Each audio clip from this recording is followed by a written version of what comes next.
Alléluia. Soyez bénis dans le nom de Jésus. Comment est-ce que ça va?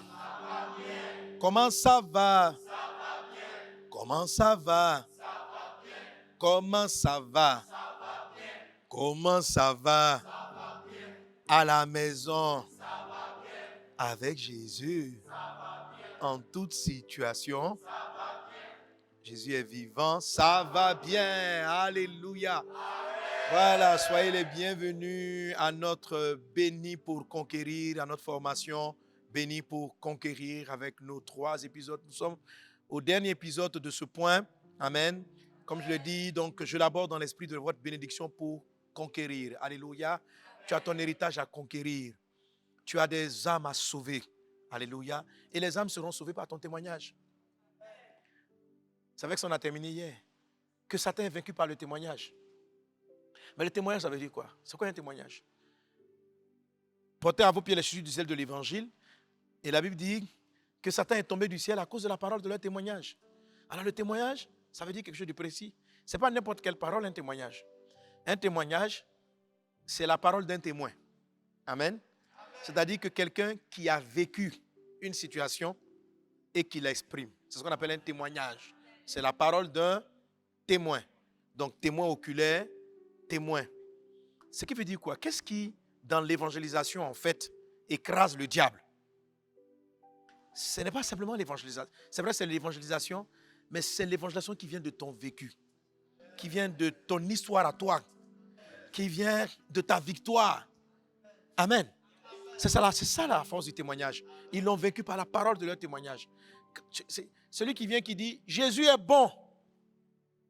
Mais que c'est le Jésus est bon d'autres personnes, ça a moins de puissance que je suis témoin de la bonté de Dieu. En fait, même quelqu'un qui a vu en live Jésus guérir un paralytique, quand il parle, vous savez, nous tous on a dit Jésus guérit les malades, Jésus guérit les malades. La dernière fois, j'ai écouté une soeur qui venait de la croisade de Ferqué. Elle était assise, elle dit, pendant que je suis en train de m'occuper des malades, je prenais quelques témoignages. Elle était là, on avait mis les chaises pour ceux qui ne marchaient pas. Et puis, elle avait une maman qui s'était assise sur les chaises pour infirme. Et son enfant était par terre. Et il y a un des portiers qui est venu qui lui a apporté une chaise et qui a dit, mais mets l'enfant sur la chaise. Mets l'enfant sur la chaise. Et on a mis l'enfant sur la chaise. Et l'enfant avait les pieds totalement perclus, paralysés. Ça, c'est la soeur qui me raconte ça. Et puis, donc, elle témoigne de l'enfant. Elle dit, à un moment donné, pendant qu'on était en train d'écouter les autres témoins des paralytiques qui avaient marché, des aveugles qui voyaient, à un moment donné, l'enfant déplie les pieds. La maman était là. Et puis, eux, c'était les témoins conseillers. Donc, ils étaient en train de noter le nom de ceux qui avaient accepté Jésus. Elle était les pieds et s'observait. On voit l'enfant qui déplie les pieds. La pied était coincée comme ça, infime. L'enfant déplie. Et puis, il commence à marcher. Oh là là. Elle dit qu'elle a vu, eux, là-bas, ils ont commencé à crier. Moi, je suis en train de prendre d'autres témoins. Ils ont commencé à crier. Bon, cette dame-là, vous voyez comment elle raconte ça? C'est un témoignage. Et ça de la vie. Vous voyez, quand on dit par exemple, j'ai lu dans la Bible, Jésus a fait voir les aveugles, a fait marcher les paralytiques. C'est puissant, mais ce n'est pas aussi puissant quand toi tu étais un témoin. Tu dis, mon frère, j'ai vu ça en live. Il y a plus d'énergie que quand on dit par exemple, dans la Bible, il est écrit que comment dirais-je, Bartimée était aveugle. Jésus a dit, Bartimée, vois. C'est puissant quoi, mais c'est l'évangile. Mais l'évangile, lorsqu'il est un témoignage, il est encore plus puissant. Et c'est le témoignage qui écrase le diable. Amen. Ça veut dire que la véritable victoire, c'est ce que cette parole-là produit dans votre vie, produit dans votre famille, dans votre foyer, dans votre vie scolaire, dans votre vie professionnelle. Cette présence de Christ, cette victoire qu'il vous donne. Lorsque tu viens dire, madame, mon mari, il était toujours dehors. Mon mari, il était toujours dehors. Mais j'ai invoqué le Seigneur. J'ai invoqué le Seigneur. J'ai écouté la parole de Dieu. Étape 2.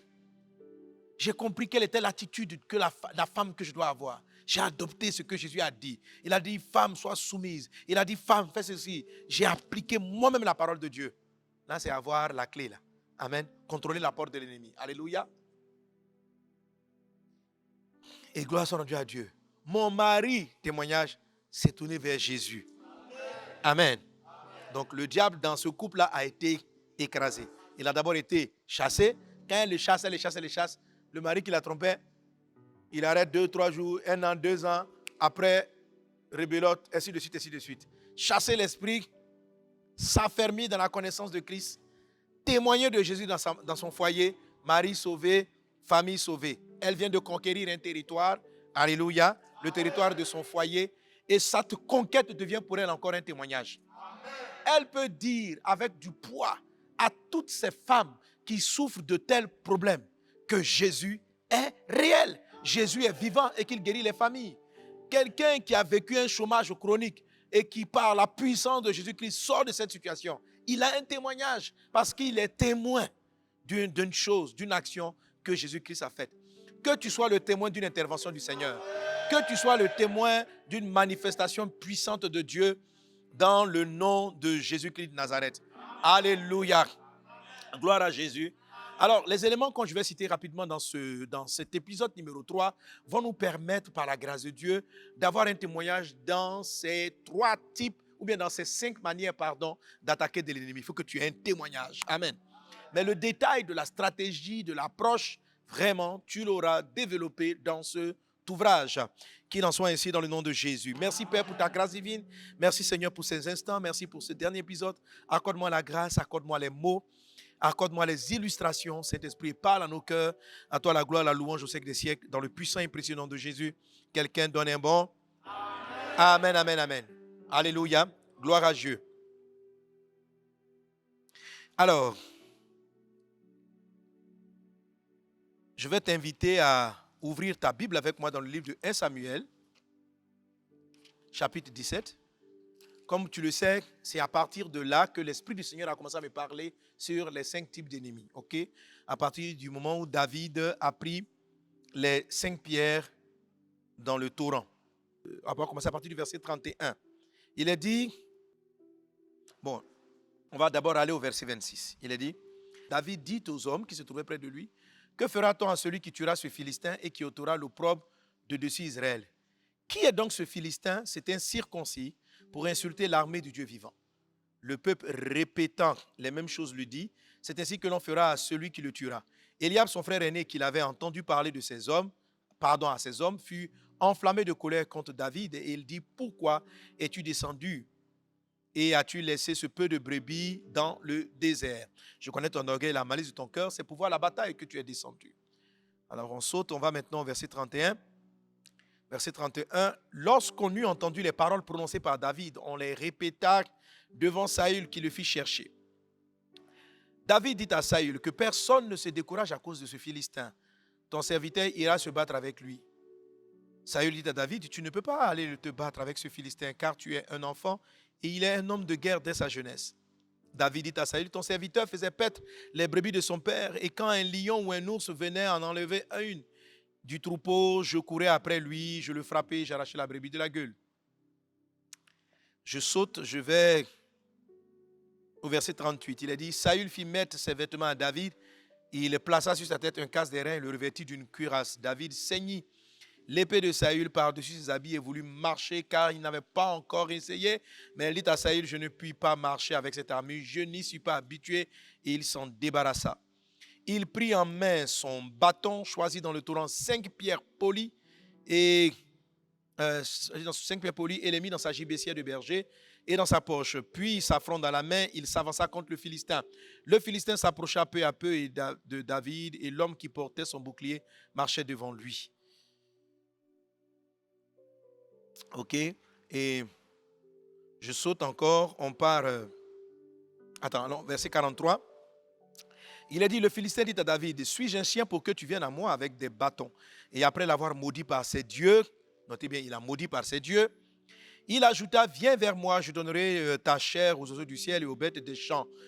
Verset 45, David dit aux Philistins, tu marches contre moi avec l'épée, la lance et le javelot, et moi je marche contre toi au nom de l'Éternel des armées, du Dieu de l'armée d'Israël que tu as insulté aujourd'hui. Aujourd'hui, l'Éternel te livrera entre mes mains, je t'abattrai, je te couperai la tête aujourd'hui, je donnerai les cadavres du camp des Philistins aux oiseaux du ciel et aux animaux de la terre. Et toute la terre saura qu'Israël est un Dieu et toute cette multitude saura que ce n'est ni par l'épée ni par la lance que l'Éternel sauve, car la victoire appartient à l'Éternel et il vous livre entre nos mains. Amen. Et lorsque nous continuons, nous savons ce qui s'est passé. Ce que David a confessé, c'est effectivement les choses qui sont arrivées. Goliath a été tué, sa tête a été coupée et son cadavre a été livré. Et bien sûr, toute l'armée des Philistins a fui. Ok, gloire à Dieu. Donc, à l'intérieur de ce texte qui nous parle des 5 pierres polies que David a ramassées, on a énormément de secrets, de clés pour savoir vaincre les différents types d'ennemis. Est-ce que nous sommes ensemble là? Quelqu'un donne un bon amen au nom de Jésus. Et maintenant, je vais t'amener encore à lire un autre passage avec moi. Et puis après, je vais commenter tout ça. Il est dit en Josué, chapitre 7, à partir du verset 10. Josué, chapitre 7, au verset 10. Il est dit, l'Éternel dit à Josué, alors là, on va le lire ensemble. 1, 2, 3, on y va. L'Éternel dit à Josué, lève-toi, pourquoi restes-tu ainsi couché sur ton visage? Israël a péché, ils ont transgressé mon alliance que je les ai prescrite. Ils ont pris des choses dévouées par interdit. Ils les ont dérobées et ont dissimulé. Ils les ont cachées parmi leurs bagages. Aussi, les enfants d'Israël ne peuvent résister à leurs ennemis. Ils tourneront le dos devant leurs ennemis, car ils sont sous l'interdit. Je ne serai plus avec vous si vous ne détruisez pas l'interdit du milieu de vous. Amen. Je veux que vous notiez qu'ici, qu'il est dit qu'à cause de l'interdit, Dieu dit la phrase, il dit, aussi les enfants d'Israël ne peuvent résister à leurs ennemis, ils tourneront le dos devant leurs ennemis. Normalement, le croyant, c'est l'ennemi qui doit tourner le dos. Mais ici, il est dit, à cause de la présence de l'interdit. OK? Donc, je vais te parler aussi de l'interdit tout de suite là. Il y a 5 types d'attaques de l'ennemi et chacun procède par laisser dans ta vie une forme d'interdit. Ce sont des choses que tu dois faire partie de ta vie. Alléluia. Amen. Gloire à Dieu. Amen. Je veux entendre un bon amen. Amen. Je veux entendre un bon amen. Amen, amen, amen, amen. Alors, avant d'affronter les ennemis, donc le premier type d'ennemi qu'on a rencontré ici avant de prendre les 5 pierres de David, David a fait quelque chose de spécial et c'est ce que vous devez faire, quelle que soit la forme d'adversité, quel que soit le type d'ennemi que vous rencontrez. Les 5 manières d'attaque. Une des premières choses que David a faites, c'est qu'il s'est révolté. Quelqu'un dit avec moi la révolte. Dis avec moi la révolte. J'entends pas bien la révolte. Alléluia. La première des choses que David a faites, c'est de dire non. Comment dirais-je? Goliath, trop c'est trop. Qui est cet incirconcis pour qu'il se lève contre la maison d'Israël? Amen, amen. Alors, les ennemis vont vous attaquer jusqu'à ce que vous en ayez vraiment assez. Il faut que tu en aies assez. La Bible dit depuis Jean-Baptiste jusqu'à maintenant, le royaume des cieux est forcé. Ce sont les violents qui s'en emparent. Trop souvent, des chrétiens se disent que parce que je suis dans le plan de Dieu, l'ennemi ne peut pas m'attaquer. Ce n'est pas vrai. Ce n'est pas vrai. L'ennemi t'attaque. Quand même tu n'es pas conscient de ton don, il t'attaque. Quand tu en es conscient encore, il t'attaque. Donc il va t'attaquer. Il n'y a pas de compromis possible. Et il va continuer à te donner sa maladie, à maltraiter ton travail, à maltraiter ta vie, jusqu'à ce que tu t'arrêtes, tu dises non. Ça s'arrête là. Le truc avec, c'est que beaucoup de personnes ne disent pas non. Les gens commencent à s'habituer à la pauvreté, s'habituer à l'échec, s'habituer à la maladie, s'habituer à des blocages. Ne t'habitue pas. La Bible dit que Goliath est venu injurier Israël pendant 40 jours. Et dès qu'il est arrivé les fois d'après, le peuple, les soldats se disent entre eux, voilà, leur géant est sorti. Il va encore nous insulter. Ils ont fini par s'habituer aux injures. Tu as fini par t'habituer à la souffrance. Tu as fini par t'habituer. Tant que tu vas t'habituer à ces démons, ils continueront. Que ce soit sur la forme Saül, que ce soit sur la forme Goliath, que ce soit sur la forme de tes amis qui te font le mal, la jalousie, bien les sorciers qui t'attaquent. Tu dois te révolter contre l'esprit de sorcellerie qui fatigue ta famille. Tu dois te révolter contre le blocage qui est dans votre vie. Tu dois avoir une révolte. Il faut la révolte. Il faut la révolte. David est venu, il dit, qui est cet incirconcis? Qui est cet incirconcis? Le royaume de Dieu est forcé. Ne t'accoutume pas à la misère. Ne t'accoutume pas à cette situation. Ne t'accoutume pas à la maladie. Ne déprime pas, mais ne t'accoutume pas. Ne l'accepte pas. Elle n'est pas dans le plan de Dieu. À moins que tu aies reçu une réponse particulière de l'esprit par rapport à cela, mais ne t'accoutume pas. Dis à ton voisin, je me révolte. Je me révolte. Au nom de Jésus. Au nom de Jésus.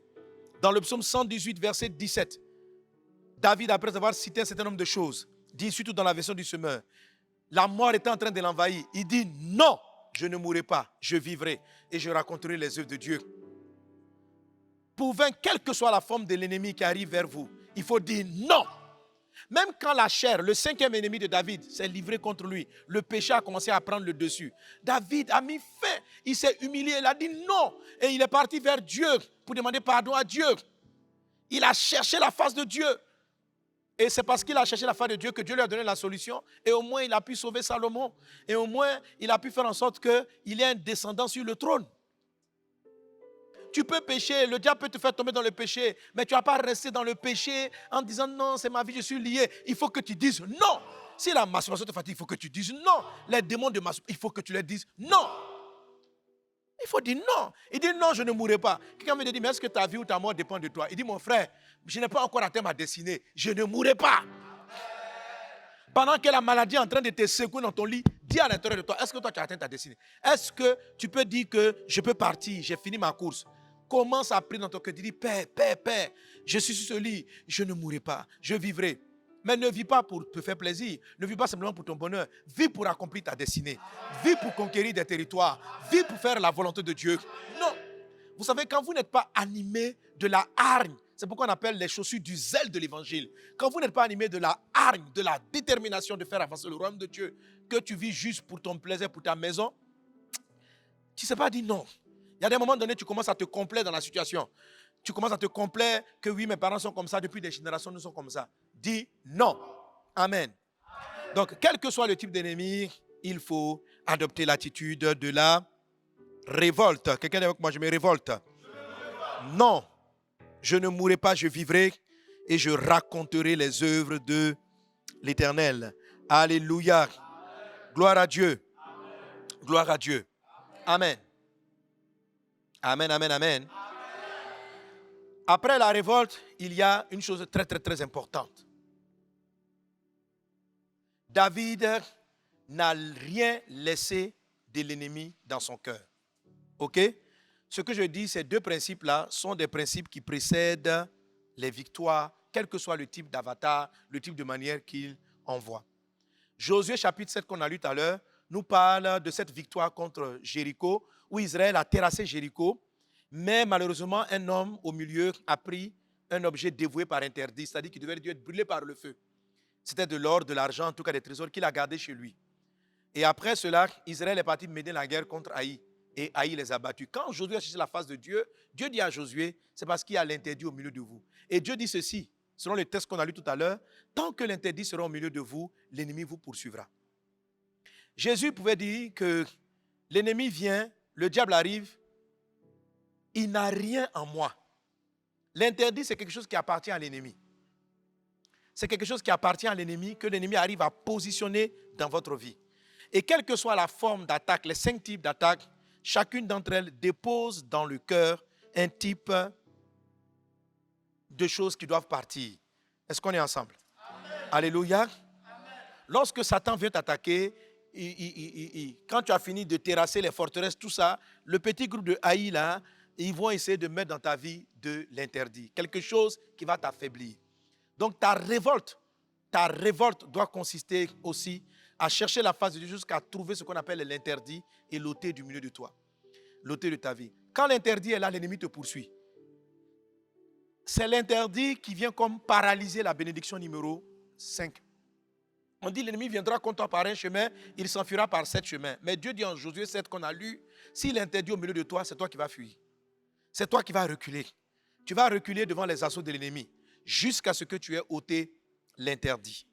Est-ce qu'on est ensemble? Amen. Amen. Alors, l'ennemi appelé Goliath. Goliath, c'est quoi? Ça va être une grosse maladie, un gros problème de famille, un gros problème au travail, une grosse dette. Goliath, ça peut être une maladie dite incurable. Quand tu as une maladie comme cancer, comme ça, c'est un Goliath. C'est quelque chose qui crée de la peur. Si tu es paralysé par un cancer, par une maladie, ton cœur commence à battre. Goliath, avec le vide zéro, le Covid a tué beaucoup de gens. Les gens étaient remplis de peur. Il y a eu extraordinairement beaucoup de morts en Occident par cette maladie. Mais il y en a eu, je ne dirais pas très peu, il y en a eu quand même en Afrique. Mais nettement moins. Quand vous considérez le nombre de morts qui sont morts du vide zéro en Côte d'Ivoire, on est peut-être dans l'ordre de 3 000, 4 000. Mais ça n'a rien à voir. À un moment donné, par jour, c'était pratiquement les morts dans certains pays. Par jour. C'est terrible. Et quand je priais par rapport à ce que l'Esprit m'a dit, c'est la peur. La peur. Tant que la peur sera dans leur cœur, regardez, à l'époque où j'ai fait cette vidéo, où je fais cet enregistrement, eux tous ont commencé à passer à l'Ukraine. Donc ils ont oublié même, on dit vide zéro, attends, on va s'occuper d'autre chose. Donc le vide, il tue de moins en moins. Il dit, vous ne pensez plus à moi. Sinon, la maladie, une procédure qui est venue dire la maladie va s'arrêter. Et moi, tu m'avais dit à l'époque, la maladie, là, c'est la peur. Mais dès l'instant où ils n'ont plus fait, ils commencent à ne plus faire leur mode. Ce matin même, je lisais les États-Unis disent bon, que dans leur environnement, ils ne vont plus obliger les masques. Parce qu'ils ont d'autres sujets. Ils ont d'autres sujets. Et ils l'affaiblissent. Donc, les esprits type Goliath, cette attaque-là, s'appuie sur la peur. Et qu'est-ce que c'est que l'interdit? L'interdit, dans ce cas de figure, d'une attaque Goliath, c'est avoir la peur en soi. Jésus dit, Satan vient, il ne peut rien me faire parce qu'il ne trouvera rien en moi. Il n'y a rien en moi. Est-ce qu'on est ensemble? Est-ce qu'on est ensemble? Amen. Alléluia. Amen. Et ça, tu le trouves dans le jour numéro 7, jour 35. Qui n'est rien en moi. Jean chapitre 14, verset 30. Je ne parlerai plus guère avec vous car le prince de ce monde vient. Il n'a rien en moi. Donc, l'esprit de Goliath, ces esprits-là, ils sèment la peur. Alors, quand tu découvres dans ta vie qu'il y a un sujet pour lequel ton cœur bat, quand tu commences à penser, si cette année je ne me marie pas, ton cœur se coupe. Tu es goliathisé. Ton ennemi qui t'empêche de prendre ton territoire, il s'appelle Goliath. Tu es goliathisé. Quand tu penses à cette maladie qui est dans ton corps, goliathisé. Lorsque Dieu te dit, va prêcher l'évangile et que tu as peur des gens que tu vas voir, tu te dis, lui, si je lui parle, il va m'insulter, il va mal me parler. Ton cœur bat et tu ne peux pas lui parler. Tu as honte de témoin de Jésus, tu es goliathisé. Moi, j'étais goliathisé devant mon papa. Je ne peux pas évangéliser mon papa. J'étais goliathisé devant l'évaluation de mon grand-père. J'étais goliathisé devant l'évaluation de mon patron. Quand je travaillais dans un cabinet. J'évangélisais tout le monde, mais j'avais peur. Est-ce qu'on va me prendre? Et s'il me renvoie? Et si? Je posais beaucoup de questions. J'étais goliathisé. Mon patron était une figure goliathique. Tu es délivré des Goliaths au nom de Jésus. Tu es délivré des Goliaths au nom de Jésus. Alléluia. Amen. La peur. La peur est l'interdit des esprits Goliath dans votre vie. Alors, que faut-il faire? Vous avez un homme qui était possédé ou bien pas possédé, qui était attaqué constamment par l'esprit de Goliath. En son temps, une forme d'esprit de Goliath, c'était l'apôtre Pierre. L'apôtre Pierre. En lui, il y avait un interdit, la peur. Il avait la peur. Et qu'est-ce qui s'est passé avec lui? Comment est-ce qu'il a vaincu Goliath, son Goliath? C'est Jésus qui l'a aidé. Vous savez, souvent les gens qui ont des Goliaths, certains sont timides, ils sont renfermés, pardon. En fait, la plupart sont timides, ils sont tous timides, mais il y a certains dans leur timidité sont renfermés. Ils ne s'expriment pas, ils n'expriment jamais leur avis. Ok? Pierre n'était pas de ce cas. Il y en a d'autres qui cachent leur timidité par beaucoup de paroles. Ils causent beaucoup, ils s'expriment beaucoup, ils donnent beaucoup d'idées, ils fréquentent les frères, ils ont l'air très courageux dans leurs propos, mais en fait, ils sont peureux. Et c'était le cas de l'apôtre Pierre. Donc quand Jésus marche sur les eaux, il dit, si c'est toi, je veux marcher. Ouais, c'est le gars qui ose, il est sanguin, il est chaud. Mais dès qu'il a commencé à marcher, le vent a soufflé, il a eu peur et il s'est enfoncé. Goliath l'a tétanisé, l'a intimidé. Et le don de miracle que Dieu lui avait donné en ce moment-là pour marcher sur les eaux n'a pas pu s'exprimer. Je vous ai rappelé que les Goliaths viennent tuer les dons que Dieu vous a fait. Là, Dieu devait donner le don de guérison, de miracle. Et si vous ne traitez pas avec ce Goliath, vous pouvez le chasser. Quand on va en croisade, on le chasse. Ok? Par exemple, moi, pour pouvoir, avant, faire marcher un paralytique, C'était goliathique. Quand je vois les pieds tordus, mon cœur fait ouh. Amen. Mais je traite ça d'une certaine façon. Est-ce qu'on est ensemble? Alléluia. J'ai appris à chasser l'esprit. À un moment donné, j'ai appris à le contrôler. Phase numéro 2. Et puis après, à un moment donné, à l'écraser. Quand vous arrivez au niveau de Jésus, quelle que soit la maladie, Jésus était au niveau écrasement. Jésus n'était pas au niveau de chasser. Jésus n'était pas au niveau de contrôler seulement. C'est-à-dire, Jésus avait un calme. Jésus n'avait pas peur. Jésus n'était pas intimidé par quoi que ce soit. On dit à la mort, Jésus n'a pas peur. Jésus n'est pas intimidé. On dit à tel point, Jésus n'est pas intimidé. Lui, il a fini avec le diable. Est-ce qu'on est ensemble? Amen. Mais dans certains combats, je raconte cela. Alors, c'est le même apôtre Pierre qui a dit à Jésus, je ne te réunirai pas. Mais devant la servante, à la 3 fois, il a régné Jésus. Donc, ouvertement, il disait, je suis fort, je vais tenir. Mais dans la pratique, on sentait qu'il était peureux. Donc, il était goliathisé. C'est un ennemi qui l'empêchait de posséder son héritage et de conquérir, d'aller témoigner de Jésus à tout le monde. Il aimait Jésus, mais ce Goliath-là l'empêchait d'être un témoin de Christ. Alors Jésus va résoudre le problème très particulièrement en changeant son prénom.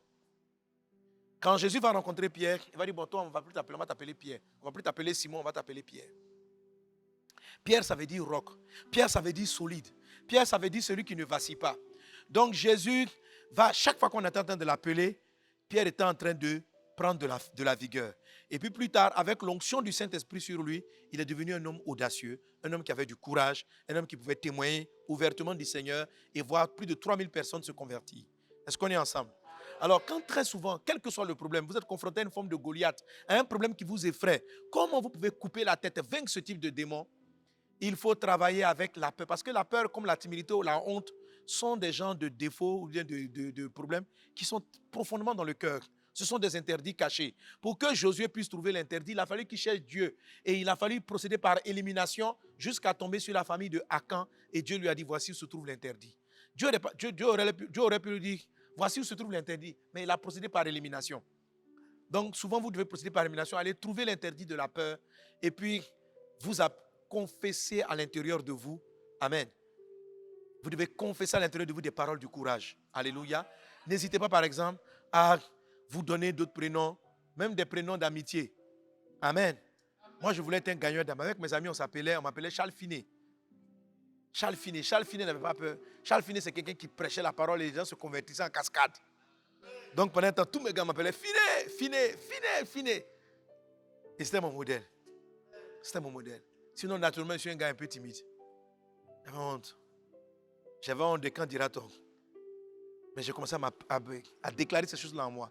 Ce sont vos confessions intérieures qui vont enlever cet interdit-là dans votre vie. Est-ce qu'on est ensemble? Quand l'ennemi prend la forme de vous attaquer sous la forme de Saül, c'est-à-dire une autorité qui se lève contre vous. Je rappelle que pour vaincre ce type d'ennemi, s'il vous plaît, prenez cet ouvrage. Lisez-le, j'explique comment traiter avec Goliath. Là, j'ai parlé de la révolte, mais ce n'est pas la seule chose. Il y a les 5 pierres polies, c'est important. Il y a la bataille de confession. Quand Goliath a parlé, David a parlé. OK? Et d'ici que vous ayez totalement enlevé l'interdit en vous, quand l'ennemi vous dit quelque chose, vous devez dire le contraire. Vous devez confesser la parole de Dieu. Vous devez confesser la victoire de Jésus. Et ne pas confesser votre peur. Les gens n'ont pas pu rentrer à Canaan parce qu'ils ont confessé la peur. Ils ont vu des géants là-bas. Ils ont vu des géants. Ils étaient géants. On était à leurs yeux comme des sauterelles. Et ils n'ont pas pu entrer. Et c'est très souvent ce qui se passe. Et à peine les gens empêchent les personnes de conquérir. La peur les habite. Amen. Mais Josué et Caleb ont confessé des paroles de victoire. Que Dieu va nous donner la victoire. Confessez la victoire en vous. Confesse en toi que tu réussiras avec Jésus-Christ. Confesse en toi que les gens vont vers la vie avec leur diplôme, avec leurs relations, avec leurs connaissances, avec leurs amitiés. Toi, tu vas chercher du travail au nom de Jésus-Christ de Nazareth. Alléluia. Les gens, ils ont des relations, ils ont des parents. Moi, je n'ai que Dieu, mon Dieu. Et au nom de Jésus-Christ, je vais conquérir cette école. Je rentrerai dans cet établissement. Je ferai ceci. Je ferai cela. Conquiert des territoires au nom de Jésus. Amen. Amen. Alléluia. Et quand tu déclares ces choses, que toi, au nom de Jésus, tu auras la victoire, ça a un effet. Ça fortifie ton cœur. Ça n'effraie pas seulement le diable, mais ça fortifie ton cœur. Et ça te donne de partir vraiment sous le couvert de Jésus. Il faut que tu ouvres la bouche pour confesser cela. Il faut que tu le déclares. La Bible dit que ce livre de la loi ne s'éloigne pas de ta bouche. Médite le jour et nuit. C'est deux choses. Il y a le fait que le livre. Sinon, si c'était la lecture simple, il allait dire que ce livre de la loi ne s'éloigne pas de tes yeux. Mais il dit de ta bouche, ça veut dire de ta confession. Que la Bible doit être confessée. La parole doit être confessée. Il dit c'est alors que tu réussiras dans tes projets. C'est alors que tu auras du succès, que tu réussiras et que tu pourras posséder Canaan. Parce que Dieu a dit ça à Josué au moment où il s'apprêtait à entrer en Canaan. Il faut confesser la parole de Dieu. Satan dit ceci, que tu seras malade. Tu dis par ses maîtrises, j'ai été guéri. Tu déclares la guérison jusqu'à ce que la peur de la mort s'éloigne de toi. Si tu es effrayé devant une maladie qui est à l'extérieur par le comportement d'une personne, tant que tu ressens la peur, ne te précipite pas pour chasser parce qu'il ne va pas partir. C'est toi qui vas toujours fuir. Commence par confesser. Par le nom de Jésus, je vais le vaincre. Jésus a déjà tracé ce type de démons. Tu confesses. Par répétition, tu vas sentir l'énergie te prendre. En ce moment-là, tu vas le finir. Amen. Alléluia. Amen. La faveur de Dieu est sur toi dans le nom de Jésus-Christ. Lorsque c'est un patron, une force qui te combat depuis les hauteurs, de forme Saül, qui te combat. Amen. Il faut ôter de ton cœur l'interdit, le fétiche, l'interdit du diable, qui est l'esprit d'orgueil et de la rébellion. Amen. Qui est l'esprit d'orgueil et de la rébellion. Il faut l'ôter. Vous savez, il y a beaucoup de gens qui l'ont, mais ils ne savent pas que c'est ce qui est. Parce que vous savez que quand Saül te combat, quand l'esprit type saülique te combat, il t'empêche de monter. Il t'empêche de t'élever. Saül a combattu David parce qu'il avait senti que David devait prendre la place du roi. Et donc il est monté pour dire tu ne viendras pas ici. Ok? Et l'ennemi va se combattre. Quand vous lisez l'ouvrage, j'en parle de votre étoile. Ok? L'étoile est une chose que vous percevez. Quelquefois, les hommes dans le monde spirituel perçoivent. Et lorsqu'ils voient cette étoile, ils vont essayer de vous combattre. Quand vous lisez le livre de Daniel, j'en parle dans le livre aussi, Daniel, la Bible dit que le roi projetait de nommer David comme chef. Dès qu'il a fait ça, en même temps, les gens ont commencé à le combattre. Un projet du roi, un projet. Donc, votre étoile brille sans que vous-même vous soyez conscient. Mais quelquefois, des forces sataniques voient votre étoile briller, comme l'étoile de Jésus qu'ils ont vu briller, et ils ont décidé de tuer Jésus. Hérode a décidé de tuer Jésus. On dit pourquoi? Il dit parce qu'on a vu l'étoile du roi des Juifs. Tu es un roi. Alléluia. Donc, quelquefois, tu es là, tu fais ton travail tranquillement, et puis tu ne comprends pas ton boss, tu l'énerves.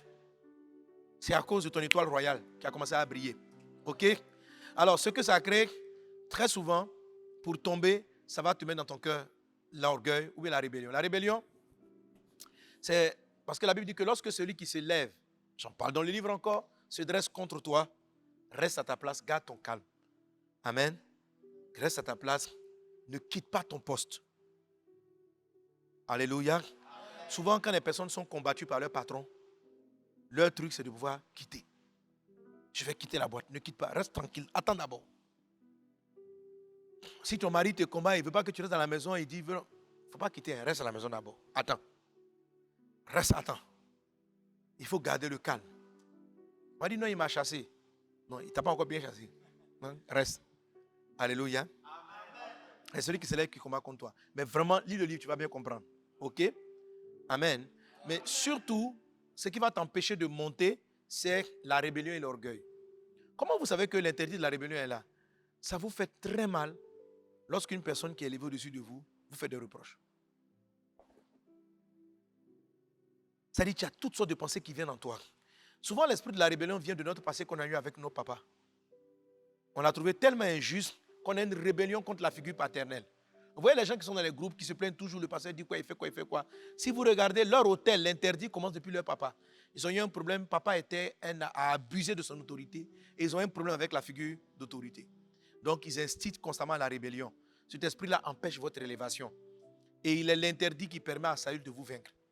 Mais dans tout cela, David est resté humble. David a attendu son temps. Amen. Et vous allez voir à l'intérieur de l'ouvrage que pour vaincre ce type d'esprit, il faut bénir, il faut prier pour le roi. Il faut prier pour vos chefs. Alléluia. Il faut aimer le leader, il faut prier pour lui. Mais le démon, il faut le chasser.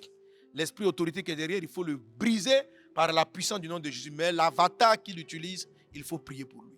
Ok? Amen. Troisième type d'ennemi. Amen.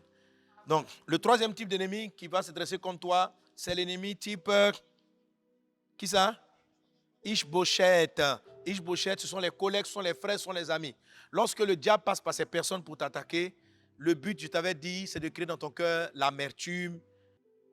L'amertume, il y a d'autres esprits qu'il va utiliser. Donc l'amertume, la jalousie, l'esprit de compétition, l'envie. En fait, qui sont des aigreurs de l'âme. Il faut faire vraiment attention à ce genre de choses-là. Ok?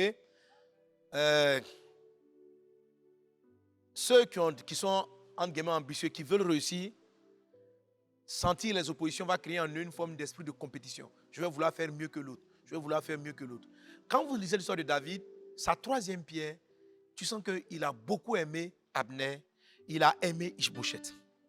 Malgré qu'il l'attaquait, David n'a pas permis, ne permettait pas à ce qu'on dise du mal d'eux. David avait du respect pour eux.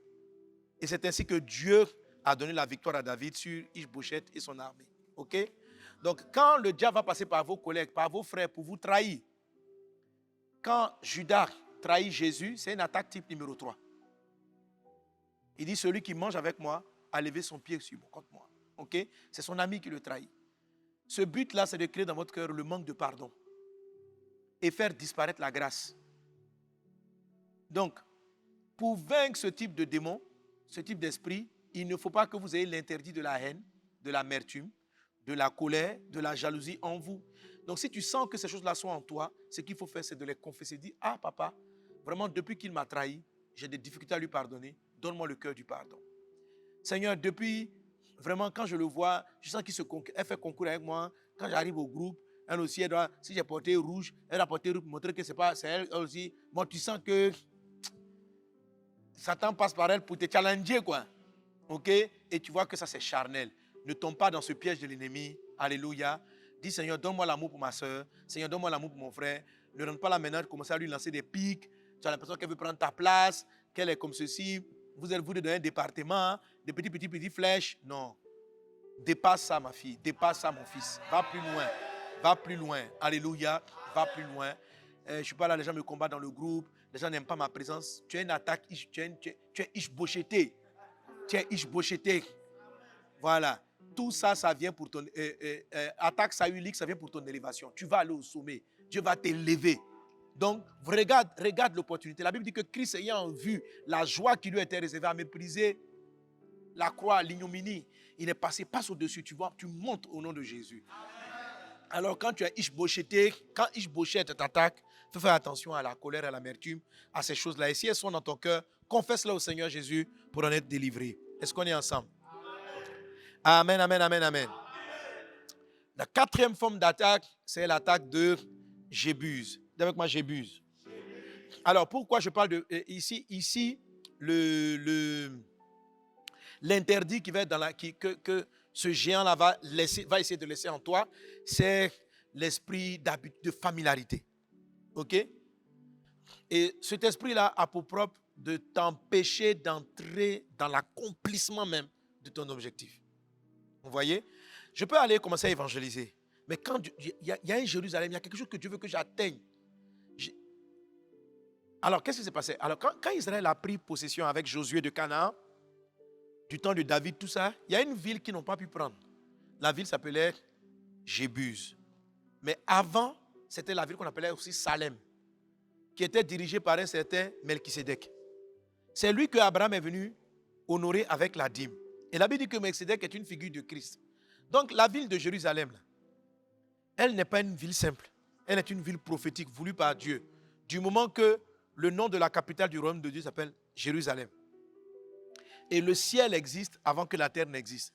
Donc c'est en imitation à la ville céleste que Melchisédek a dû faire appeler sa ville à lui Salem, qui veut dire la cité de la paix. D'où Jérusalem. Jérusalem. Amen.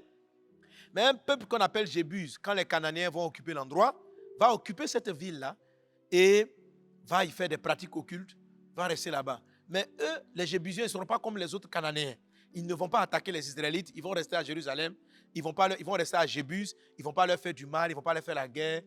Et les Israélites vont s'accommoder à ça. Ils vont habiter autour de Jébuse et ils ne vont pas faire la guerre. Or, Dieu leur a dit de posséder toute la terre promise. Et la ville même que Dieu cherchait, dans Canaan, c'est Jérusalem. Parce que c'est à Jérusalem que Jésus devait être crucifié. C'est à Jérusalem c'est sur la montagne, la colline de Jérusalem que Abraham est parti faire le sacrifice d'Isaac. Amen. C'est là-bas aussi, plus tard, que David va poser un acte dans le champ pour éviter, va construire un hôtel à Dieu pour éviter la destruction du peuple. Donc c'est une ville stratégique. Donc le diable est assis là-bas, mais il ne te fait pas la guerre, il ne te gêne pas. Et Israël a commencé à commercer avec lui. Ils ont dit, bon, de toute façon, on possède tout le territoire alentour, tu sors de Jébus, tu es en Israël. Et ils sont restés là tranquilles pendant plusieurs années. Mais David avait compris que Dieu voulait le montagne de Sion. Dieu voulait Jérusalem. Et vous savez que David a fait une chose extraordinaire. C'est que lorsqu'il a coupé la tête de Goliath, malgré que Jérusalem soit occupée par les Jébusiens, David a pris la tête de Goliath, il est parti. Il l'a amené à Jérusalem. C'était prophétique. Pour dire, je vais terrasser cette ville. Et donc, lorsqu'il va devenir roi, David va aller attaquer. Il va dire, non, je rentre dans Jébus. Alors vraiment, lisez l'histoire dans le livre. C'est trop passionnant. La manière dont, où il est dit, David dit, les boiteux, les aveugles n'entreront pas dans la cité de David. Donc, il parle de ceux qui n'ont pas de vision, de ceux qui marchent sans zèle. Ok? C'est une image prophétique intéressante. Gloire à Dieu. Mais ce que je veux vous expliquer, c'est que Jébus, ce n'est pas un ennemi qui vous affronte de face. À un moment donné, quand votre vie commence à aller de l'avant, quand vous triomphez du diable, Satan va vous donner l'impression de vous laisser tranquille.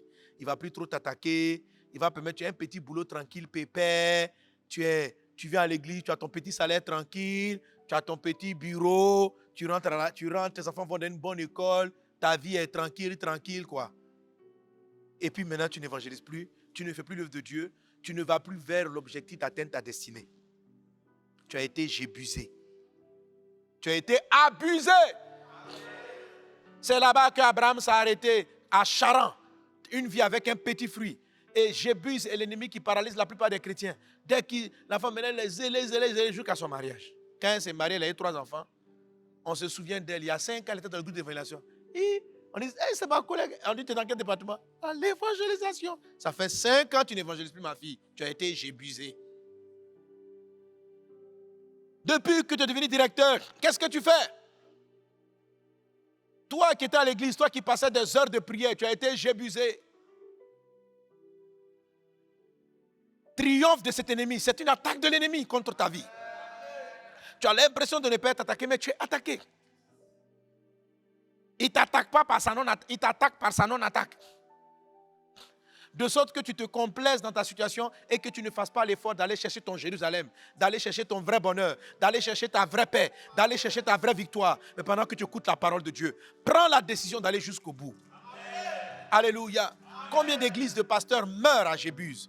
Dès l'instant où souvent on a des églises, on est là. Souvent on est là, tu te dis, on va visiter dans les villages. On te dit, mais non, mais tu as déjà une grande église, tu vas aller où encore? Tu parles de quoi? Qui a dit qu'on a prêché pour avoir une église de 10 000 personnes? Qui a dit qu'on est en train d'évangéliser pour avoir une église de 40 000 personnes? Les gens sont en train d'aller en enfer. Quand bien même j'aurai une église de 3 millions de personnes, il y a encore des personnes qui ont besoin de Jésus-Christ. Je ne suis pas arrivé à Jérusalem. Je ne peux pas être satisfait. Donne un nom, que tout le monde entende parler de passer son ego parti à droite. Ce n'est pas ça mon Jérusalem. Ça, c'est une occasion jébuséique. Tant que je vis, tant qu'il y a des hommes qui ne connaissent pas le Seigneur, je vais me battre. Alléluia. C'est pourquoi il faut savoir constamment où est votre victoire. C'est ce qui vous donne du zèle. C'est ce qui vous donne du zèle. Quand vous n'avez pas d'objectif élevé, quand vous arrivez à une situation, vous avez à manger, vous avez à boire, vous avez tendance à baisser les bras. S'il te plaît, ne te laisse pas jébuser. Alors Jébus, c'est quoi? C'est la familiarité. Vous savez, Jésus, dans son propre village, il n'a pas pu faire beaucoup de miracles. Ne vous familiarisez pas aux choses. Tu arrives à l'église, c'est bien, tout ça c'est bien. Mais quand tu arrives là, tu bénis Dieu pour la beauté du temple, tu as fait des choses. Mais en même temps, lève les yeux vers tes futurs objectifs. Bénis Dieu pour le niveau qu'il t'a donné d'atteindre. Bénis Dieu pour la famille. Bénis Dieu pour la cessation des hostilités. Mais toi-même, dis, moi-même, je me vais attaquer parce que la bataille n'est pas terminée. C'est ainsi que tu rentreras dans ton Canaan réel et que tu vas prendre possession de ce que Dieu attend de toi. Alléluia. Et le dernier ennemi, ce qu'il sème dans ta vie, c'est la chair. Marcher par la chair. Le 5e ennemi, c'est la chair. Marcher par la chair. La Bible dit quoi? Marchez selon l'esprit et vous n'accomplirez pas les désirs de la chair. Alléluia. Voilà. Il faut que tu sois quelqu'un de spirituel. Ton vieil homme a été crucifié avec Christ à la croix. Donc, lui, là, son interdit, là, c'est quelque chose qui est pratiquement toujours avec toi. C'est ta chair. À tout moment de ta vie, continue de suivre et de marcher par l'Esprit de Dieu. David a laissé sa chair, ses pulsions adultéraient, le saisir et aller coucher avec Madame Bathsheba. Il a laissé sa chair, sa peur l'envahir et il a fait tuer Uri. Et ainsi, il a laissé l'ennemi entrer et polluer sa descendance. Garde-toi, que le Seigneur te préserve des faiblesses de la chair. Que tu sois un homme, une femme spirituelle. Que tu marches par l'Esprit. Au temps de David, Jésus n'était pas encore mort à la croix. Mais la Bible dit que l'œuvre de Christ à la croix, alléluia, ton vieil homme a été crucifié avec Jésus-Christ à la croix. Qu'il en soit ainsi dans le nom puissant de Jésus-Christ de Nazareth. Alors pour le détail de la victoire contre la chair, je te laisse vraiment travailler dans cet ouvrage. Amen. La victoire contre toutes ces formes d'ennemis, le détail de la victoire, c'est dans cette méditation que tu dois avoir constamment. Alléluia. Alors donc c'est ainsi globalement que tu vas apprendre à connaître. J'expliquais donc, mon thème c'était donc connaître et triompher des 5 ennemis de ton héritage. Que la grâce et la paix du Seigneur soient avec toi, que la main du Seigneur soit avec toi, que la victoire de Christ soit ton partage. Alléluia. Tu triomphes. Quelqu'un me pose la question, les hôtels sataniques, c'est où? Les hôtels sataniques peuvent être dans tous les 5. C'est juste un moyen pour Satan d'appeler un type de démon. Soit ils vont venir par ton autorité, par ton chef. En fait, quand les démons arrivent, ils cherchent une manifestation physique. C'est cette manifestation physique-là que je fais ressortir. Voilà. Ils cherchent une manifestation physique pour t'attaquer. Soit par ton autorité, par la forme j'abuse, par la jalousie des collègues, par des conflits avec ton conjoint, avec des amis, ce sont des conflits, des mésententes, ça se manifeste comme ça, par la peur de quelque chose en particulier, par une situation confortable, tranquille, sans que tu n'aies tête à dessiner, ou encore par les faiblesses de la chair qui prennent l'ascendant sur toi. Toutes ces choses-là peuvent t'empêcher, vont s'opposer à ce que tu prennes possession de ton territoire. Mais je déclare dans le nom de Jésus que les ennemis viennent contre toi par un chemin, ils s'enfuient par 7 chemins. Je déclare dans le nom de Jésus que Dieu te donne la clé de la porte de tes ennemis. Tu contrôles la porte de tes ennemis. Je déclare dans le nom de Jésus et tu vas écraser, comme si tu écrases, que tu anéantis. 3e victoire, écrase, écrase, écrase. Bats les pieds sur le sol, écrase la tête de l'ennemi, la tête du serpent. Au nom de Jésus-Christ de Nazareth, soyez bénis, que Dieu vous garde. Alors, soyez des conquérants, évangélisez, témoins du Seigneur. Allons dans les régions où Jésus n'a pas encore été prêché. Soyons les témoins, soyons des conquérants pour Jésus. Soyez bénis. Amen. 2022, bénir pour conquérir à la conquête des âmes. Tu es membre de Vase d'honneur. En 2022, emmène une âme à Christ, encadre-la et fais-en un disciple. Tu es boss à Vase d'honneur. Emmène 2 âmes à Christ, faisant des disciples, des boss. Challenge 2022, bénir pour conquérir, c'est maintenant.